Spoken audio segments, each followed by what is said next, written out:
बिस्मिल्लाहिर्रहमानिर्रहीम। Dear student, class 10th physics chapter number 10 है। Topic है हमारा feature of simple harmonic motion.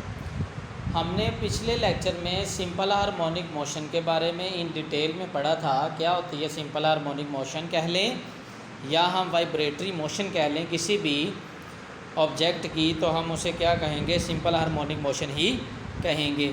अब उसके कुछ फ़ीचर हैं वो हम आज डिस्कस करेंगे, ठीक है।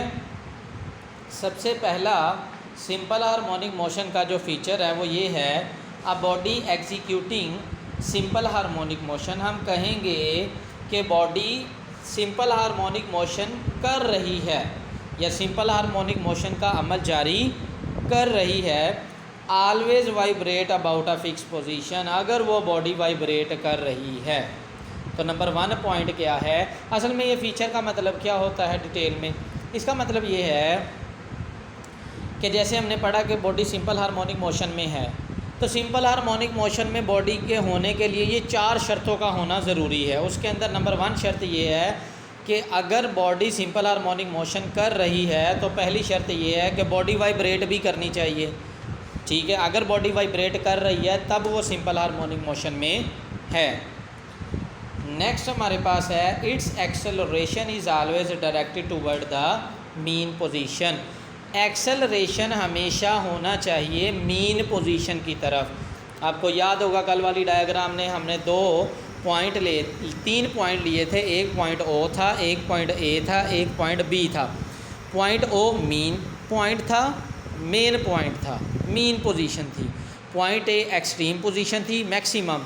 इसी तरह पॉइंट बी भी एक्सट्रीम पोजीशन थी, ठीक है। अब आपने देखा होगा बॉडी को हम ए पे ले जाएं चाहे बी पे ले जाएं, बॉडी की डायरेक्शन हमेशा किधर हो जाती है बाद में, मीन पोजीशन की तरफ। तो जिधर बॉडी की डायरेक्शन होती है उधर ही उसका क्या होता है, एक्सेलरेशन होता है। तो यही वो कह रहे हैं, its acceleration is always directed toward the mean position. ये सेकंड पॉइंट था हमारे पास। थर्ड पॉइंट है हमारे पास, the magnitude of acceleration is always directly proportional to its displacement from the mean position. अब देखें, हम जब बॉडी को ओ से ए की तरफ लेके जाते थे, ठीक है, ए पॉइंट एग्जैक्टली वो पॉइंट नहीं है जो हमने ए बनाया है। आप बॉडी को और भी दूर लेके जा सकते हैं, ए पॉइंट वो बन जाएगा। तो यही बात वो कह रहा है कि जितना बॉडी दूर डिस्प्लेसमेंट कवर करेगी उतना ही उसकी एक्सेलरेशन की क्या होगी, मैग्नीट्यूड होगी। Acceleration will be zero at the mean position while it will be maximum at the extreme position. दूसरी बात वो ये कह रहा है कि एक्सेलरेशन एक्सट्रीम पोजीशन पे यानी पोजीशन ए पे और पोजीशन बी पे मैक्सिमम होगा, और जब बॉडी ओ पे आ जाती है तो एक्सेलरेशन जो है वो मिनिमम हो जाता है, बल्कि ज़ीरो ही हो जाता है। ये था थर्ड पॉइंट। दोबारा फिर रिपीट कर देता हूँ कि थर्ड पॉइंट क्या है कि एक्सेलरेशन डायरेक्टली प्रोपोर्शनल होता है किसके, डिस्प्लेसमेंट के, कि जितना डिस्प्लेसमेंट ज़्यादा होगा मीन पोजीशन से एक्सट्रीम पोजीशन तक का, उतना ही बॉडी का एक्सेलरेशन भी क्या होगा, ज़्यादा होगा। और दूसरा, एक्सेलरेशन मीन पोजीशन पे ज़ीरो और एक्सट्रीम पोजीशन पे मैक्सिमम होगा। नेक्स्ट है हमारे पास, its velocity is maximum at mean position and zero at extreme position.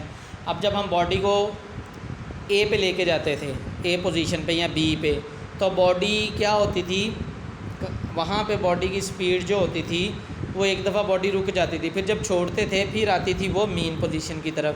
तो जब मीन पोजीशन पे आ जाती है, अब उसने कहाँ जाना है, अनदर एक्सट्रीम पोजीशन पे, तो वहाँ बॉडी अपनी स्पीड को गेन कर लेती है, मैक्सिमम स्पीड हो जाती है बॉडी की, वो मीन पोजीशन है। तो इससे ये पता चलता है कि मीन पोजीशन पे बॉडी की स्पीड मैक्सिमम और एक्सट्रीम पोजीशन के बॉडी की स्पीड जो है वो मिनिमम होती है।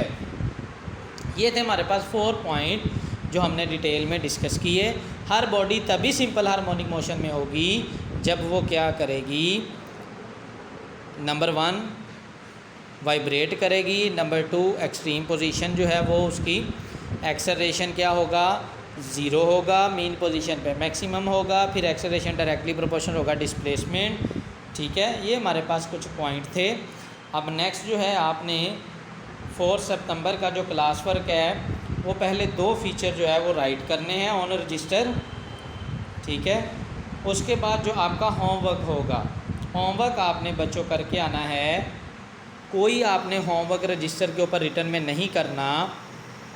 फ्राइडे वाले दिन जस्ट आपने टेस्ट प्रिपेयर करना है, जो हमने सिंपल पेंडुलम पढ़ा था विद डायाग्राम, क्योंकि डायाग्राम मैंने उस दिन भी बताया था, बहुत इंपॉर्टेंट है बच्चों।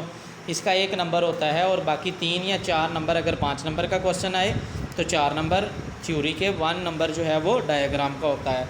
तो आपने टेस्ट प्रिपेयर करना है घर में, और टेस्ट आपका होगा सैटरडे वाले दिन, ठीक है। अब नेक्स्ट टॉपिक जो है वो हम नेक्स्ट वीडियो में डिस्कस करेंगे। अल्लाह हाफिज़।